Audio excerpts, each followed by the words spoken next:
Genesis 25, 1-34. Abraham had taken another wife, whose name was Keturah.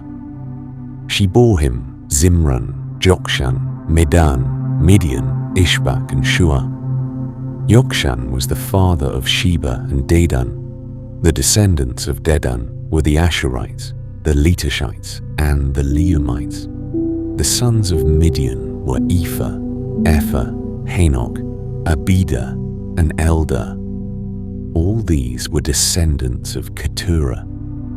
Abraham left everything he owned to Isaac, but while he was still living, he gave gifts to the sons of his concubines and sent them away from his son Isaac to the land of the east. Abraham lived 175 years. Then Abraham breathed his last and died at a good old age, an old man and full of years, and he was gathered to his people. His sons Isaac and Ishmael buried him in the cave of Machpelah near Mamre, in the field of Ephron, son of Zohar the Hittite, the field Abraham had bought from the Hittites. There Abraham was buried with his wife Sarah. After Abraham's death, God blessed his son Isaac, who then lived near Beer Lahai Roi. This is the account of the family line of Abraham's son Ishmael, whom Sarah's slave, Hagar the Egyptian, bore to Abraham. These are the names of the sons of Ishmael, listed in the order of their birth. Nebaioth, the firstborn of Ishmael, Kedar, Adbeel, Mibsam, Mishma, Duma, Massa, Hadad, Tamar, Jetur, Naphish, and Kedemah. These were the sons of Ishmael, and these are the names of the 12 tribal rulers according to their settlements and camps. Ishmael lived 137 years. He breathed his last and died, and he was gathered to his people. His descendants settled in the area from Havilah to Shur, near the eastern border of Egypt, as you go toward Asher. And they lived in hostility toward all the tribes related to them. This is the account of the family line of Abraham's son Isaac. Abraham became the father of Isaac, and Isaac was 40 years old when he married Rebekah, daughter of Bethuel the Aramean, from Paddan Aram and sister of Laban the Aramean. Isaac prayed to the Lord on behalf of his wife because she was childless. The Lord answered his prayer, and his wife Rebekah became pregnant. The babies jostled each other within her, and she said, "Why is this happening to me?" So she went to inquire of the Lord. The Lord said to her, "2 nations are in your womb, and 2 peoples from within you will be separated. One people will be stronger than the other, and the older will serve the younger." When the time came for her to give birth, there were twin boys in her womb. The first to come out was red, and his whole body was like a hairy garment, so they named him Esau. After this, his brother came out, with his hand grasping Esau's heel, so he was named Jacob. Isaac was 60 years old when Rebekah gave birth to them. The boys grew up, and Esau became a skillful hunter, a man of the open country, while Jacob was content to stay at home among the tents. Isaac, who had a taste for wild game, loved Esau, but Rebekah loved Jacob. Once when Jacob was cooking some stew, Esau came in from the open country, famished. He said to Jacob, "Quick, let me have some of that red stew. I'm famished." That is why he was also called Edom. Jacob replied, "First, sell me your birthright." "Look, I am about to die," Esau said. "What good is the birthright to me?" But Jacob said, "Swear to me first." So he swore an oath to him, selling his birthright to Jacob. Then Jacob gave Esau some bread and some lentil stew. He ate and drank, and then got up and left. So Esau despised his birthright. Genesis 26, 1-35. Now there was a famine in the land, besides the previous famine in Abraham's time, and Isaac went to Abimelech, king of the Philistines, in Gerar. The Lord appeared to Isaac and said, "Do not go down to Egypt. Live in the land where I tell you to live. Stay in this land for a while, and I will be with you and will bless you. For to you and your descendants I will give all these lands, and will confirm the oath I swore to your father Abraham. I will make your descendants as numerous as the stars in the sky, and will give them all these lands. And through your offspring, all nations on earth will be blessed. Because Abraham obeyed me and did everything I required of him, keeping my commands, my decrees, and my instructions." So Isaac stayed in Gerar. When the men of that place asked him about his wife, he said, "She is my sister," because he was afraid to say, "She is my wife." He thought, "The men of this place might kill me on account of Rebekah, because she is beautiful." When Isaac had been there a long time, Abimelech, king of the Philistines, looked down from a window and saw Isaac caressing his wife Rebekah. So Abimelech summoned Isaac and said, "She is really your wife. Why did you say, 'She is my sister'?" Isaac answered him, "Because I thought I might lose my life on account of her." Then Abimelech said, "What is this you have done to us? One of the men might well have slept with your wife, and you would have brought guilt upon us." So Abimelech gave orders to all the people, "Anyone who harms this man or his wife shall surely be put to death." Isaac planted crops in that land, and the same year reaped 100-fold, because the Lord blessed him. The man became rich, and his wealth continued to grow until he became very wealthy. He had so many flocks and herds and servants that the Philistines envied him. So all the wells that his father's servants had dug in the time of his father Abraham, the Philistines stopped up, filling them with earth. Then Abimelech said to Isaac, "Move away from us. You have become too powerful for us." So Isaac moved away from there and encamped in the valley of Gerar, where he settled. Isaac reopened the wells that had been dug in the time of his father Abraham, which the Philistines had stopped up after Abraham died, and he gave them the same names his father had given them. Isaac's servants dug in the valley and discovered a well of fresh water there. But the herders of Gerar quarreled with those of Isaac and said, "The water is ours." So he named the well Esek, because they disputed with him. Then they dug another well, but they quarreled over that one also. So he named it Sitnah. He moved on from there and dug another well, and no one quarreled over it. He named it Rehoboth, saying, "Now the Lord has given us room, and we will flourish in the land." From there he went up to Beersheba. That night the Lord appeared to him and said, "I am the God of your father Abraham. Do not be afraid, for I am with you.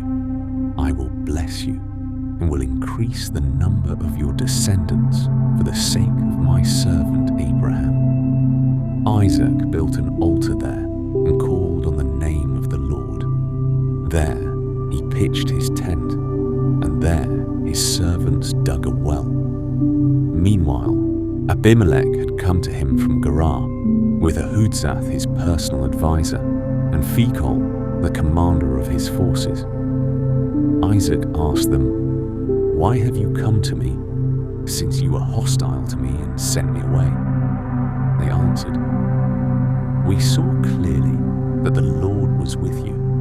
So we said, there ought to be a sworn agreement between us and you. Let us make a treaty with you, that you will do us no harm, just as we did not harm you, but always treated you well and sent you away peacefully. And now you are blessed by the Lord." Isaac then made a feast for them, and they ate and drank. Early the next morning, the men swore an oath to each other. Then Isaac sent them on their way, and they went away peacefully. That day, Isaac's servants came and told him about the well they had dug. They said, "We've found water." He called it Sheba, and to this day, the name of the town has been Beersheba. When Esau was 40 years old, he married Judith, daughter of Beeri the Hittite, and also Basemath, daughter of Elon the Hittite. They were a source of grief to Isaac and Rebekah. Genesis the 27, 1-46. When Isaac was old and his eyes were so weak that he could no longer see, he called for Esau, his older son, and said to him, "My son." "Here I am," he answered. Isaac said, "I am now an old man and don't know the day of my death. Now then, get your equipment, your quiver and bow, and go out to the open country to hunt some wild game for me. Prepare me the kind of tasty food I like, and bring it to me to eat, so that I may give you my blessing before I die." Now Rebekah was listening as Isaac spoke to his son Esau. When Esau left for the open country to hunt game and bring it back, Rebekah said to her son Jacob, "Look, I overheard your father say to your brother Esau, 'Bring me some game and prepare me some tasty food to eat, so that I may give you my blessing in the presence of the Lord before I die. Now, my son, listen carefully and do what I tell you. Go out to the flock and bring me 2 choice young goats, so I can prepare some tasty food for your father, just the way he likes it. Then take it to your father to eat, so that he may give you his blessing before he dies." Jacob said to Rebekah, his mother, "But my brother Esau is a hairy man, while I have smooth skin. What if my father touches me? I would appear to be tricking him, and would bring down a curse on myself rather than a blessing." His mother said to him, "My son, let the curse fall on me. Just do what I say. Go and get them for me." So he went and got them and brought them to his mother, and she prepared some tasty food, just the way his father liked it. Then Rebekah took the best clothes of Esau, her older son, which she had in the house, and put them on her younger son Jacob. She also covered his hands and the smooth part of his neck with the goatskins. Then she handed to her son Jacob the tasty food and the bread she had made. He went to his father and said, "My father." "Yes, my son," he answered. "Who is it?" Jacob said to his father, "I am Esau, your firstborn. I have done as you told me. Please sit up and eat some of my game, so that you may give me your blessing." Isaac asked his son, "How did you find it so quickly, my son?" "The Lord your God gave me success," he replied. Then Isaac said to Jacob, "Come near so I can touch you, my son, to know whether you really are my son Esau or not." Jacob went close to his father Isaac, who touched him and said, "The voice is the voice of Jacob, but the hands are the hands of Esau."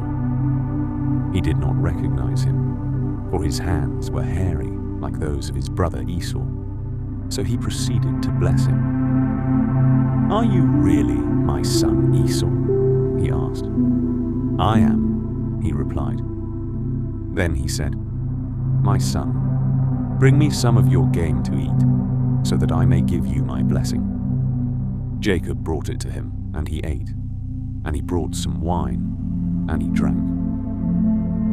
Then his father Isaac said to him, "Come here, my son, and kiss me."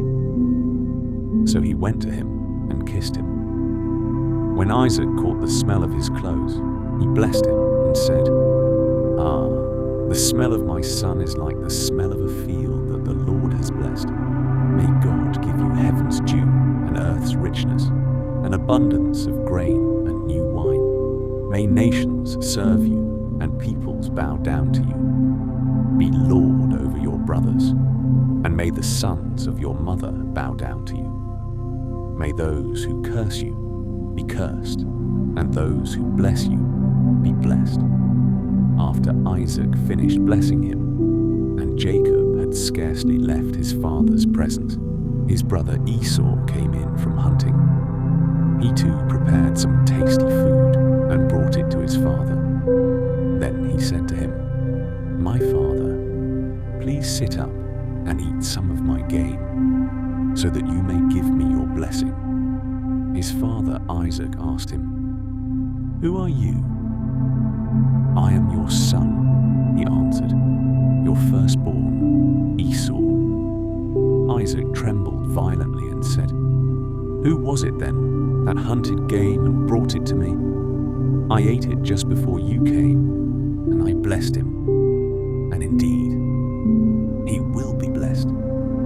When Esau heard his father's words, he burst out with a loud and bitter cry and said to his father, "Bless me, me too, my father." But he said, "Your brother came deceitfully and took your blessing." Esau said, "Isn't he rightly named Jacob? This is the second time he has taken advantage of me. He took my birthright, and now he's taken my blessing." Then he asked, "Haven't you reserved any blessing for me?" Isaac answered Esau, "I have made him lord over you, and have made all his relatives his servants, and I have sustained him with grain and new wine. So what can I possibly do for you, my son?" Esau said to his father, "Do you have only one blessing, my father? Bless me too, my father." Then Esau wept aloud. His father Isaac answered him, "Your dwelling will be away from the earth's richness, away from the dew of heaven above.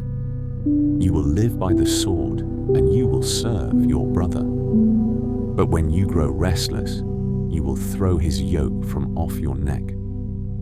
Esau held a grudge against Jacob because of the blessing his father had given him. He said to himself, "The days of mourning for my father are near. Then I will kill my brother Jacob." When Rebekah was told what her older son Esau had said, she sent for her younger son Jacob and said to him, "Your brother Esau is planning to avenge himself by killing you. Now then, my son, do what I say.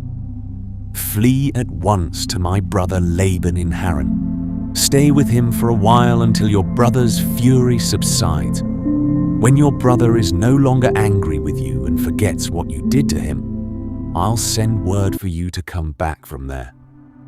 Why should I lose both of you in one day?" Then Rebekah said to Isaac, "I'm disgusted with living because of these Hittite women. If Jacob takes a wife from among the women of this land, from Hittite women like these, my life will not be worth living."